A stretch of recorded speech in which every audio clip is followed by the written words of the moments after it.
gonna reach into the neighborhoods, we're gonna reach into the barrio, we're gonna reach everywhere. The story's out there. Islam, one of the fastest growing religions in America, 1,209 mosques. No 30-second sound bites. Like all other faith traditions, America means home to 7 million Muslims. Michigan, Chicago, Houston, Washington, D.C., uncut, the whole thing. Detroit, Iowa, Virginia, Montana, San Francisco, Tennessee, New York City, Los Angeles, Las Vegas, Boston. Experience the independent voices of American Muslims. Muslims America.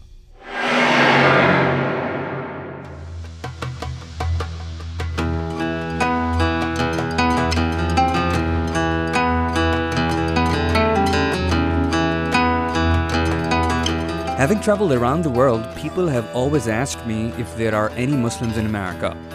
And if there are, then are they like any other Muslim? What kind of clothes do they wear? How do they pray? What brand of Islam do they practice? What do they do for a living? To some, this line of questioning would seem strange. Nevertheless, there is a misperception in the outside world about America, and the perception is vice versa.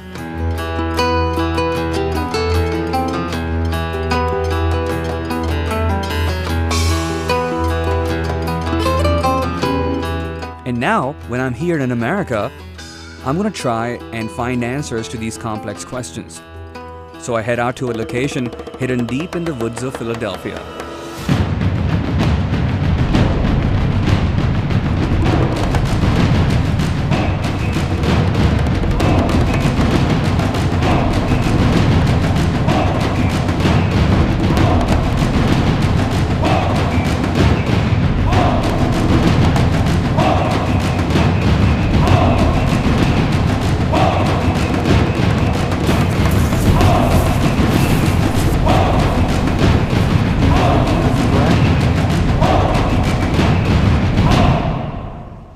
In Chester County, Pennsylvania, some 40 miles west of Philadelphia, lays a shrine of probably one of the first Sufi saints in America, Bawa Muhaiyaddeen. It was like being in a fog where everything's out of focus, and suddenly you see one thing that's clear and in focus. And that's what Bawa was like. If he was sitting in the trees and the bushes, everything was slightly hazy, and he was perfectly in focus. And the resonance in Bawa, which he said if you take a violin and you strike one of the strings and you hold it next to another violin, that same string in the other violin will start vibrating. And being with Bawa was just like that. Mr. Bawa Muhaiyaddeen came to America in 1971, and in just 15 short years, brought a subtle tranquility to this region. These men who came didn't speak the language, had no money, had nothing, and then the whole community was built in 15 years from that. He passed away in 1986 and is buried here in this calm and serene environment that he and his followers built over the years. But the impact that his legacy has left still resonates in the hearts and minds of thousands of people across the United States. There was a great saint that came to America who demonstrated that a human being is capable of loving all lives as his own life. And that generosity of heart, I think, is the why of our institutions. Just like all other immigrants in America have come from some other part of the world, Bawa Muhaiyaddeen came from the mountains of Sri Lanka. He brought Islam to us, came from Sri Lanka, and taught us everything, starting with the zikr, La ilaha illallah, Muhammadur Rasulullah. That was the first thing he taught us. Went right into the qualities of God and gradually introduced all of the practices, the salat and everything. People say that before coming to the US, he was meditating in the legendary Adams Mountains. He taught the local residents everything he knew about Islam, and according to his followers, here we're talking about the true tenets of Islam. The only story is his story. So if you're looking for history, look to his story, God's story, Allah's story. That story is the only story that's worth talking about, the only story that's worth hearing, the only story that's worth examining. Everybody else's history is just a tiny little blip and doesn't mean anything.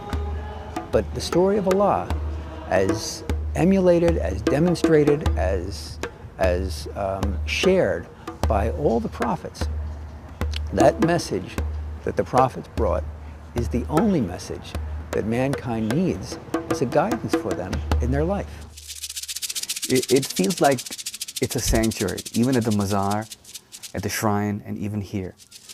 Do you think Islam in America, or if we just talk about this community, Philadelphia, if you talk about just Philadelphia, do you think Philadelphia would have been the same had Bawa Muhaiyaddeen had not come to this place? Well, it wouldn't have been the same for me.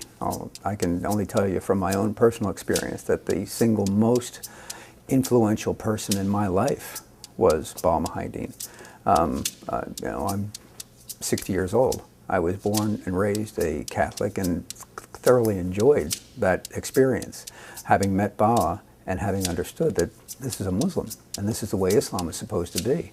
And this is the only association I had with Islam, was this incredibly kind, gentle, sweethearted, but absolutely clear person who seemed to understand what it is that people had within their own heart, and also understood what it was that they needed to get rid of within themselves, that those things that were separating them from Allah.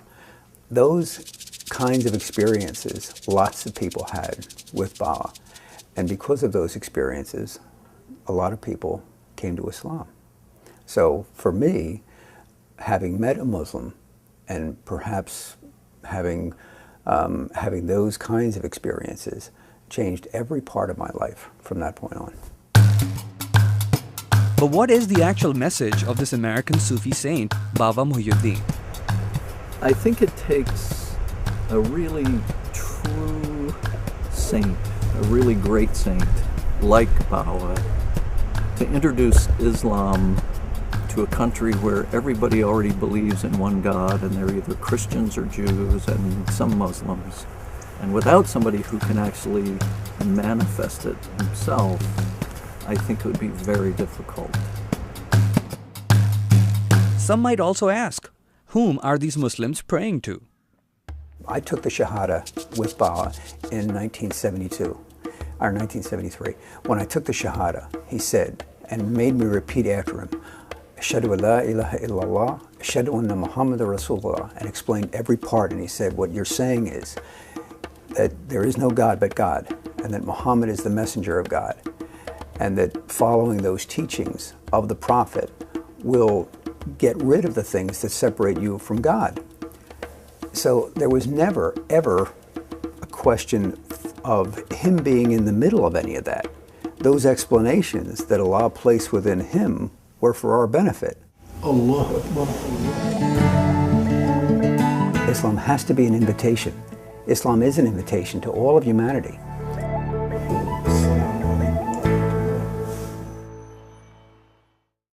Allah Akbar. The only convincing that's going to come is if he looks at me and says, boy, something happened with him.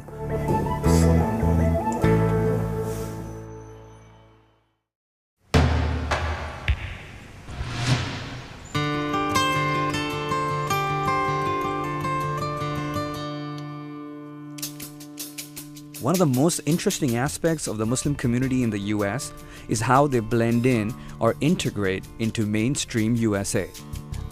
When we look at the Muslims of South Asia or the Middle East, and then we look at the Muslims in America, again, critics have been saying there's a vast difference. What can we attribute that difference to? This is America. This is America. I mean, in America, you know, when I go home, when my family has a dinner, two of my brothers are Catholic. One of my sisters is a Protestant. Another one is Jewish, converted to Judaism. We're Muslim. We sit down at the same table and we eat, and we talk, we communicate, we interact. I stay with them, they stay with us. Everyone has that kind of cohesive kind of mixture here, and it's not just in my family. It's part of this culture. that we're used to rubbing elbows with one another. We're used to dialoguing. We're used to discussing, and we're not frightened to sit down and talk to someone. And when I talk, I have a very close friend of mine who's a priest. And when we discuss issues, I don't try to convince him that he's got to leave his religion. The only convincing that's going to come is if he looks at me and says, boy, something happened with him. Something's going on with his life. And I better investigate it a little bit more carefully. It's never going to be words. It's never going to be words. It's always going to be the actions that people do, that people have. And those actions have to spring from a state. You can't fake it. Either you're in that state or you're not. Either you're going to act in ways that's going to attract attention and is going to draw people to Islam because you become something different. And becoming something different means that you're changed. And when you're changed, that change is going to attract people just like honey. Because that change better be a change into an open-hearted, loving, kind of respectful and inviting place. That's what Islam is. Islam has to be an invitation. Islam is an invitation to all of humanity. And absent that invitation, if Islam is presented in the world as an angry religion, a divisive religion, a religion that separates, a religion that's intolerant, all of those things will scare people.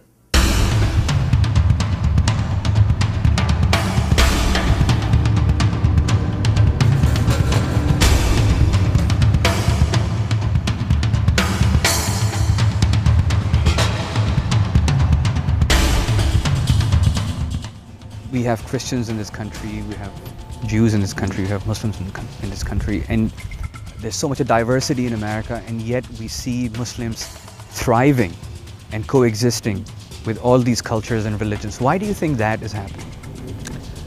Well, Islam is the fastest growing religion in America, even today with all of the troubles in the world. And I think it's because really all of the religions are the same origin. There's one God, the prophets all came in an order, they all brought the same message. And here there's a little more openness for people to realize that the message is the same. Even though the Jews are focused on Moses and have their own traditions and the Christians are focused on Jesus, the core truth is the same behind it. And you can feel the resonance of that truth through Islam and with other people. And people step back here and they sort of feel that resonance of oneness. And what about the attire? I mean, you're a Muslim and you're dressed up in a shirt and a jacket. You don't have a long beard. You're a pretty cool looking guy. Mm-hmm. You know? Yeah. So, I mean... Well, that's very kind of you. A 60-year-old guy looking cool is very... Oh, you're most welcome. Yeah. But the fact of the matter is that when we see CNN and Fox and other networks, we see a different image of Islam. And when I come to places like these, in America, I see Muslims like yourself. And I see a vast difference from where I come from. I'm from Pakistan, so I'm used to looking at different cultures. Cultures. I mean, you know, in Holland they used to wear wooden shoes. The important thing is modesty has very little to do with, you know, whether a person is wearing a Middle Eastern garb or if they're wearing a three-piece suit or whatever.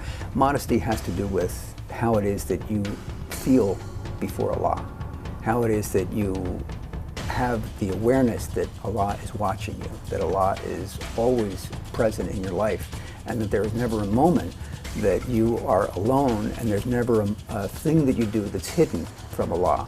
So you have to guard yourself and your modesty and your conduct and your words and your thoughts and your behavior, because you want to do everything that's pleasing to Allah, and the only thing that's pleasing to Allah is the Asma Husna.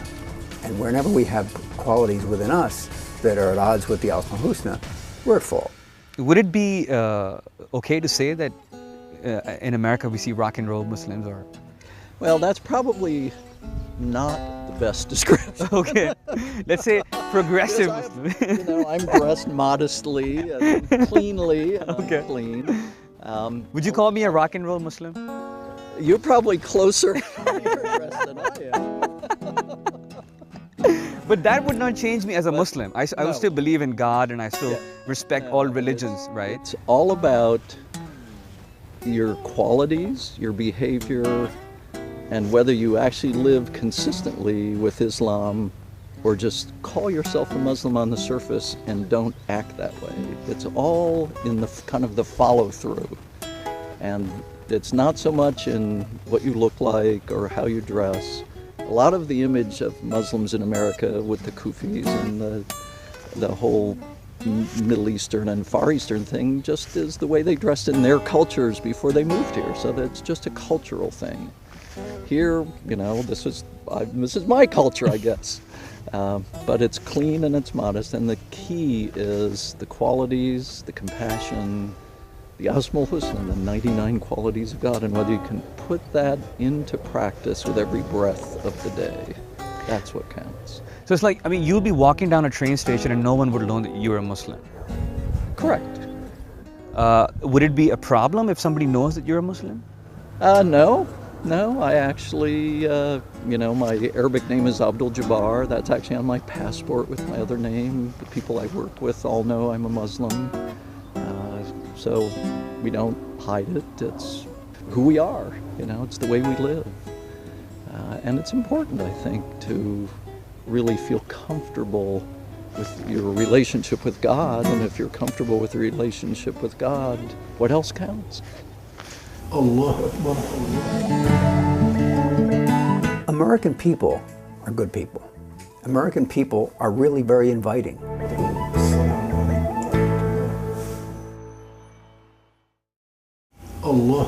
This is an amazing country. Nobody tells me what to do, nobody tells me what to say, and I feel absolutely free here. But critics would argue that if Islam has a message of peace, then how come majority of the Muslims in the world can't agree with one another on so many issues?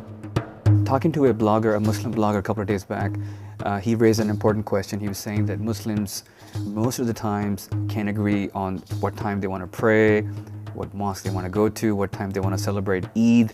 If Muslims can't agree half the times on what they want to do for each other, how can they convince the rest of the world that Islam means peace? Well, maybe. That might be true. But it seems that a lot of the world seems to be convinced that Islam means something to them because a lot of people in the world are converting to Islam. And I don't necessarily think that Muslims are going to attract people to Islam. Allah will attract people to Islam and turn hearts to Islam. Our responsibility is to make sure that we don't get in the way of that process by acting in ways that are completely inappropriate and offensive. And so how it is that we conduct ourselves is not only for our benefit, but also for the benefit of those who might happen to see us and identify us as Muslims. The fact that Muslims can't agree on anything isn't a big deal. A lot of people can't agree on anything. The fact that people stay in unity around the important issues of praying, remembering God, acting correctly, being compassionate towards one another, caring for people, all of those things, having justice, having correct thoughts, and having correct actions that come from those thoughts. All of those things are really the foundation upon which the unity that we have as Muslims flows. Tell us, what is it that attracted you towards Islam? With Islam, it's just you, God, the Quran, and the truth.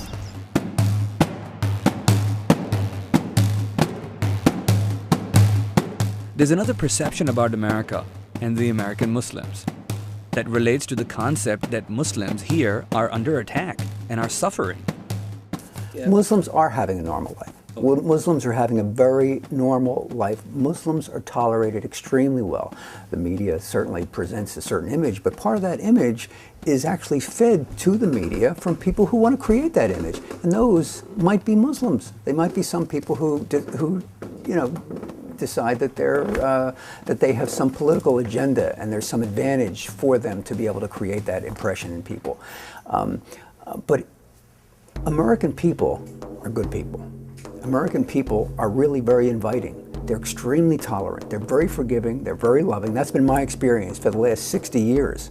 I've been living here. You know, I was born here. I'm an American. I like Americans. I like them very much. I wouldn't want to live anywhere else in the world. You know, this is the place I want to live because here, people have the freedom to choose what it is that they want, and there's a responsibility that goes with those choices. And that responsibility is what it is that we as Muslims have to take full weight of. We have to take full responsibility. In a place where you can access anything, you have to walk on a path that our Sheikh described as being like the edge of a sword that's honed 70,000 times. He said, that's the path that we're walking on. You can't lean too far to the world. You can't lean too far to fanaticism. You have to be balanced. You have to be completely balanced. And to maintain that balance, you need the support of the 5 pillars of Islam. You need the support of the Hadith. You need the support of the guidance of the sheikhs and the wise ones who've learned things that we might not have learned and can guide us.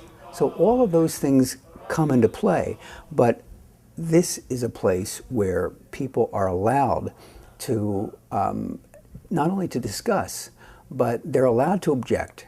They're allowed to criticize, but all of that stuff is tolerated under the First Amendment.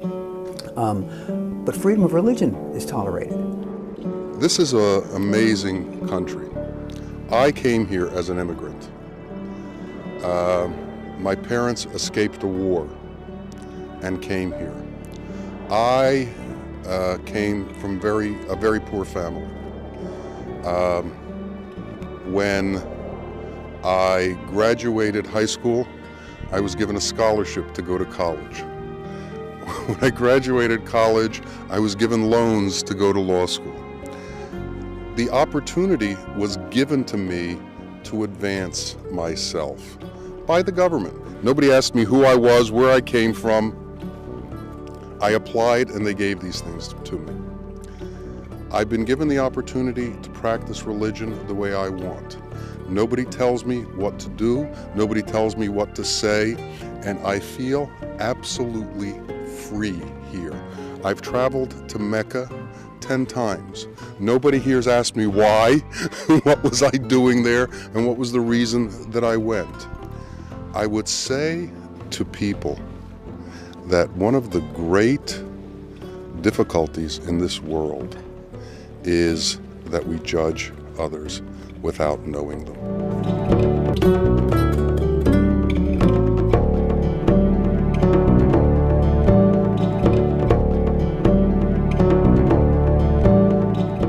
We're going to reach into the neighborhoods, we're going to reach into the barrio, we're going to reach everywhere.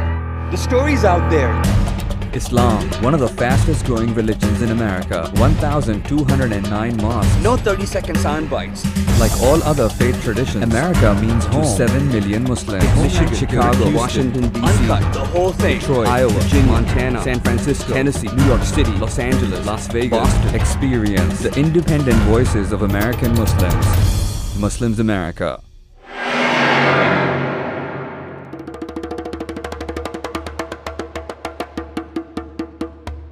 In Chester County, Pennsylvania, some 40 miles west of Philadelphia, lays a shrine of probably one of the first Sufi saints in America, Bawa Muhaiyaddeen. Mr. Bawa Muhaiyaddeen came to America in 1971, and in just 15 short years, brought a subtle tranquility to this region. He passed away in 1986, but the impact that his legacy has left still resonates in the hearts and minds of thousands of people across the United States. Well, Islam is the fastest growing religion in America. When we look at the Muslims of South Asia or the Middle East, and then we look at the Muslims in America, there, again, critics have been saying there's a vast difference. What can we attribute that difference to? This is America. This is America. I mean, in America, we communicate, we interact. It's part of this culture.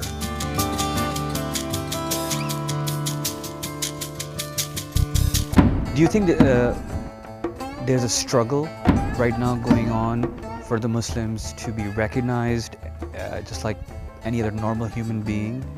You think they're struggling right now, or you think they're being pacifist? I do think the big struggle now is twofold. Most of it's internal, because it's forcing the Muslims in America to really look within and find their relationship with God. A lot of people were born Muslims and they haven't had to consciously become true Muslims. It's just the way they grew up. And this is forcing them to really read the Quran, really study who they are, and gain their own wisdom for the first time. So they're almost converting to their own religion, converting to real Islam. And secondly, I think, so there's very dynamic inside, but on the outside, the culture after 9/11 is so intense that Muslims as a whole in America are kind of hunkered down, being quiet, and living very quietly and very humbly and whatever. So it does look like it's very passive on the outside, but I think internally there's a tremendous dynamic religious unfolding among the Muslims in America right now. And that's all peaceful. And it's all peaceful. And it's really the true message of the Quran and the zikr, la ilaha illallah. There is no God except God. There's only Allah. And the Quran has a resonance, and if you get that resonance in your heart and find that resonance from the Quran, it becomes a living Quran in your heart that will explain the true ilm, the true divine knowledge, and guide your every act and your every path. And it'll be compassion, tolerance, all of the asmul husna, all the qualities of God.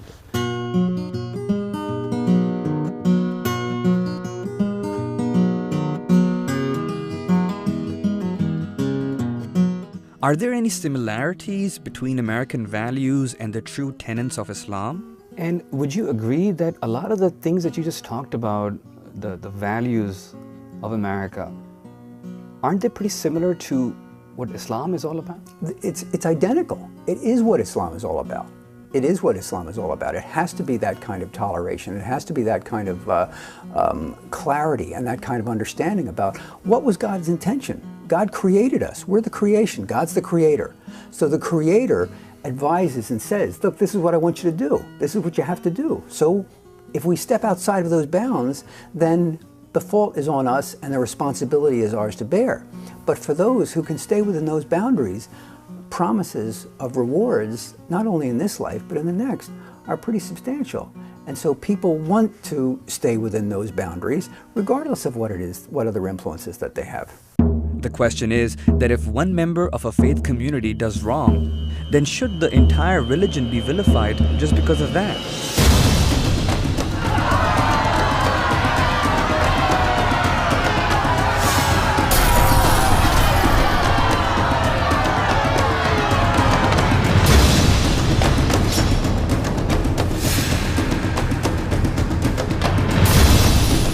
So if we hear some bad things coming from some Muslims, that does not mean Islam is advocating for that. Because, I mean, I'm sure after watching this interview, a lot of people would criticize you for saying that, because they'll say that what about all the atrocities that Muslims have done across the world? Atrocities against women, sure. atrocities and they're absolutely against people of other faiths. That's right. And I agree with them. I don't think that there should be any tolerance for that, because that is not Islam. There's all these cultural add-ons. There's all these cultural add-ons that allow people to behave in ways that are reprehensible, that are so distorted and so misguided, and they operate under the cloak of Islam, and they say, well, we're being good Muslims. And that's why we can do these horrific things. It's a lie. It's a lie. And the truth has to be presented, that Islam does not tolerate that. Islam does not allow for that. You're not allowed to have prejudices. You know, you can't have differences. We can disagree. You can disagree with somebody, but you can't push them aside and say, okay, you know, you're worthless, and because you're worthless, I can treat you any way I want. You're just an object. It's not true. You know, Allah created them, Allah created us. If we've been guided on this path, then we better become examples of what this path is supposed to be, to attract other people to that path. Otherwise, not only shame on us, but the responsibility that we will have when we go and stand before Allah is going to be weighty. It's going to be weighty, and it could be painful. In the end, when you look at the differences in all the different groups, the core fundamental beliefs are all the same.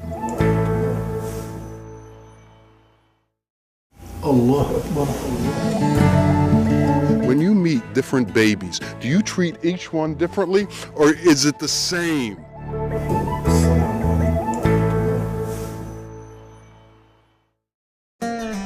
So what is it that makes American Muslims different from Muslims in other parts of the world?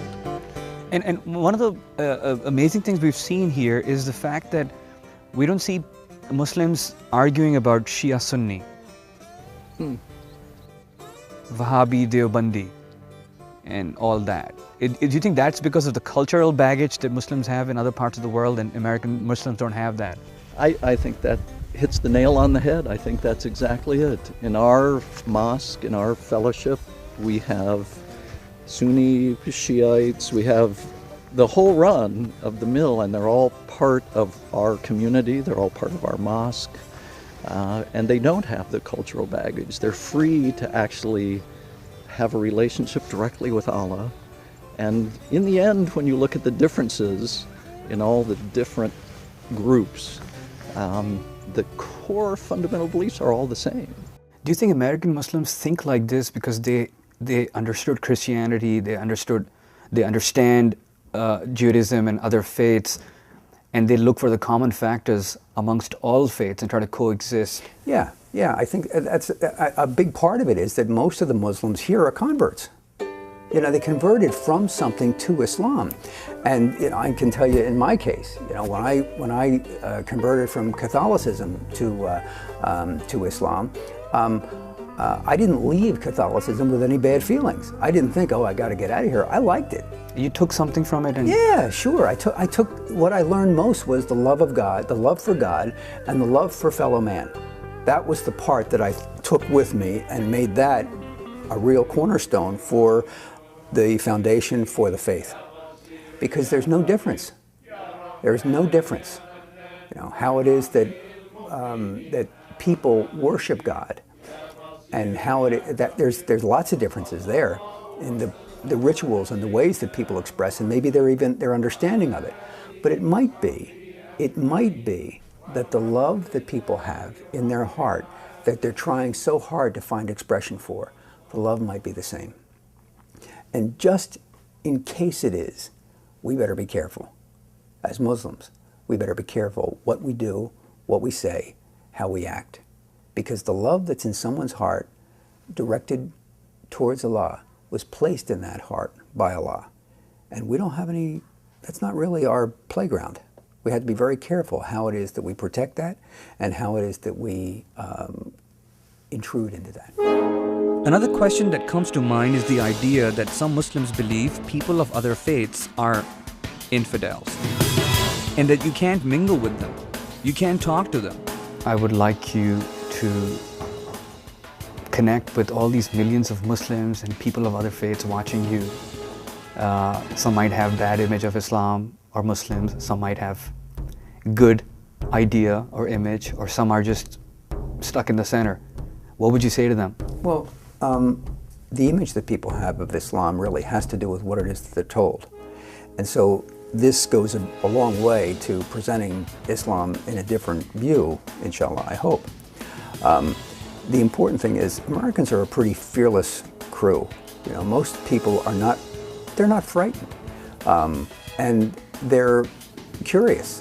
And so it's not a bad idea to engage and to go and talk. You know, there's a lot of interfaith activity going on, which is extremely helpful, where we have Christian kids, school kids coming here, we have kids from synagogues, Jewish kids come here. At your fellowship? At the mosque. They come to the mosque and they, you know. Jews are coming to the mosque. Sure, Jews come to the mosque, and we encourage them to come, and we have classes where we explain about Islam, we take question and answer parts, we go to schools, we go to universities. It's been going on for quite some time. A lot of the Muslims would disagree with you on that, you know that? Well, so what? But that's not Islam, right? Yeah, that's not Islam. I mean, who cares what? The point is that if people want to ask a question, why shouldn't they have an answer? You know, it's rude. Besides being wrong, it's rude when somebody asks a question, especially a child asks a question, and you say, wait a minute, you know, are you a Muslim before I answer that question? That's nuts. That's not only rude, it's nuts. And it doesn't make any sense. And there shouldn't be any room for that within Islam. There is no room for that. Either we're going to have to make sure that we present an invitation that's appropriate. Wow. That's a call for prayer. Yeah. Adhan. It's Maghrib. That's beautiful.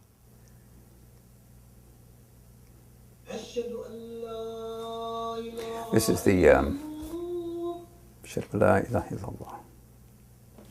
Ashhadu an la ilaha illallah. We need to have an appropriate intention, goodwill towards all men, and we have to express it in the way that we act, not just in our words. And we can't just have a small group of brothers that we say, the world is for us. If Allah meant the world just to be for us, He wouldn't have created anybody else. And we have to begin to understand that way. Bawa Muhaiyaddeen taught us how to think in this inclusive way. He didn't treat people differently. If he just met you, he treated you the same as somebody who knew for 20 years. Why? Because he loved everybody. And that love doesn't see differences. When you meet different babies, do you treat each one differently, or is it the same? People ask me a lot of questions.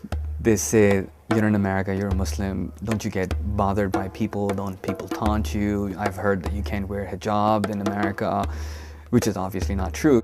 But there's a lot of misconception. The interesting thing is that after 9/11, the first person to call us, and it was very shortly after we had heard about all of this, was a person who was Jewish. She was genuinely concerned. So they had gone beyond their prejudice. They had gone beyond their religion. They were just simply concerned for you as a human being. That's what we have to become.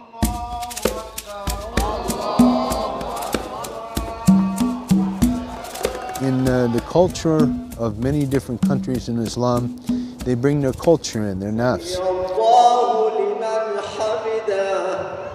In the sense of they fill these spaces in the Quran. They fill the spaces in the fiqh and the sunnah. And see, this is not our job. Our job is ashadu, to witness and wait. He says in the Quran, you know, I am waiting, come wait with me. That's all we're doing.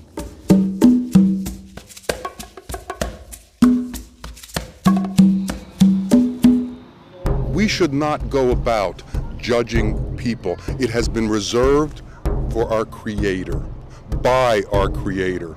And who are we to trespass on what the Creator has reserved for Himself? At one moment when Allah subhanahu wa ta'ala was searching to discover Himself, He was you.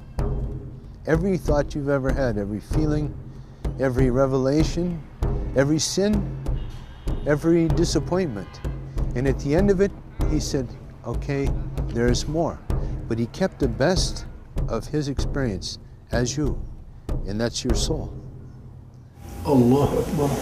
And I would encourage all Muslims to really become conscious of their personal, direct relationship with God.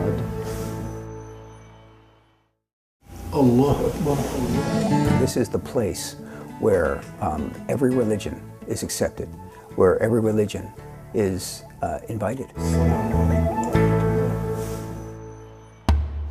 Do you ever get attacked by other Muslims, a verbal attack like you're not the real Muslims, you need to go back to the roots? Do you ever get comments like these? We get occasionally, not very often, and usually when they realize that in our mosque everything is very correct, you know, because the precision of how to do the prayers, how to lead the prayers is very important. And Bawa Muhaiyaddeen is very specific about do everything correctly. You know, this is not a joke.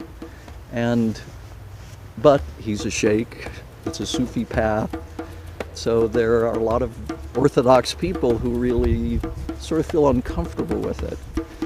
Personally, I think they're uncomfortable with something in their own selves, but it manifests outside as a kind of anger. And we do occasionally get people like that.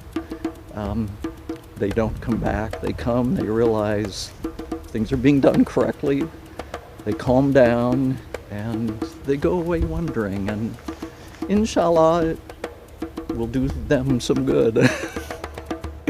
What about from the community? How's the response? How's the support from the community? The local farm community out here or in Philadelphia Both. where our mosque is? I'll start with the community in Philadelphia because where Bawa landed in Philadelphia, where the fellowship is, and where the mosque he built is in Philadelphia, is directly across the street from the Catholic Cardinal's estate, Cardinal Regali. It's directly across from St. Joseph's University, a big Jesuit Catholic university, and there's a house full of Jesuit priests next door. It's down the block from a Jewish Hasidic yeshiva, and it's in a very Jewish Orthodox neighborhood. So it's really a microcosm of what you see in Jerusalem almost. It's full of Muslims like us. It's full of really intense Catholics, and it's full of really intense Jews. And we've lived there for 35 years in total peace and harmony and support each other, and it's an amazing community. Here in the country now we're 40 miles west, and there's cornfields, and there's Amish farms, and there's Quakers, and there's very, very wealthy people who live south of here on big estates with their racing horses and their show horses. There's a little less understanding because they're a little less focused on God in their own lives. They're very secular. We get along probably better with the Quakers and the Amish out here because they are focused on God and they recognize people who believe in God, and they invite us to speak at the Quaker meetings. The Amish stay sort of to themselves, but have a tremendous respect for anybody who believes in God. In America, people from other faiths have asked me, why are some Muslims reverting back to tribalism? The area where Al-Qaeda and the Taliban are located it's in an area that is very, very remote. There are no job opportunities, there's no economic development. It's really this isolated place. Islam came to help us get rid of tribalism. Do you think part of the Muslims are like reverting back to tribalism? Sure. I mean, that's happening all over the world. It's not only Muslims. Everybody's kind of hunkering down because people are in pain and people are feeling more isolated, and the more isolated people feel, the more inclined they are to kind of draw a real deeper association with a group that separates them from another group. But, you know, when it becomes an issue where people begin to kind of make a business out of religion, and they decide that, you know, this is a product that we have to market, and the product really is in competition with other products, and so we have to slam other products. That's not what we as Muslims should be doing. We shouldn't be doing that. As Muslims, we're supposed to be spending every moment of our life perfecting ourselves, spending every moment of our life examining ourselves and removing from us everything that separates us from Allah, so that when we die, the majority of those things that stand between us and Allah are gone. And in that process, we become different, we appear different, we act different, we speak different. Our hearts are supposed to be made different by that very process. And if that happens, then something of value can come from that process. And that can be of value to other people in the world. After all that's said and done, there has to be some kind of a message that American Muslims would like to share with Muslims from all around the world, and even to the followers of other faith groups. What would be your message to the Muslims all around the world from you as a Muslim from America? I think the key message is really the message that was brought to us originally by our Sheikh Bawa Muhaiyaddeen, which is to become a Muslim. And at one point he said it's harder for a Muslim to become a Muslim than anyone else on earth. Because if you're born a Muslim, you think you know, and you're already in Islam without having to consciously move towards Islam. So you don't have to have that experience of finding God and finding it. And I would encourage all Muslims to really become conscious of their personal, direct relationship with God, make sure there's nobody in between their soul and God, and that the resonance of the Quran and the message of the Quran is the resonance in their own hearts, and that they stay true to the zikr, true to all the qualities of God, and true to the Rasul and everything that he brought. What does America mean to you? It's my home. I mean, you know, this is the place where every religion is accepted, where every religion is invited, where every religion is allowed to participate, where there is no discrimination and there is no intolerance.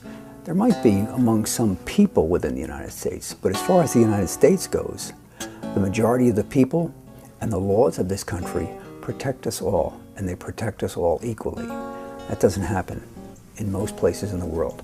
It happens here, it's alive. It happens here, and it's part of our everyday life, and it's part of my everyday experience. And I deeply, deeply appreciate it. I love the country very much, and I'm very, very grateful that I was born here. I'm very grateful that I live here. I'm very grateful to be in Islam here in the United States of America. I thank you so much for joining me. Well, alhamdulillah. Thank you so much. Assalamu alaikum. Alaikum salam. To close, Muslims have nothing to be afraid of. This deen was perfected by the Prophet. So there's no room for us to be frightened or to think that somehow this deen is going to be hurt. The only thing that can corrupt this deen is us. We have to be very mindful and very careful that we don't depart from what it was that the Prophet actually did, how it is that he actually lived, how he conducted himself, who he interacted with, and the qualities, the words, and the deportment that he had. If we separate ourselves from that, we've separated ourselves from Islam. No matter how many cultural influences might affect that and might make that seem attractive, it's wrong. You know, our responsibility is to stay directly behind the Prophet and to stay within that protection. For Muslims America, I'm Imran Siddiqui.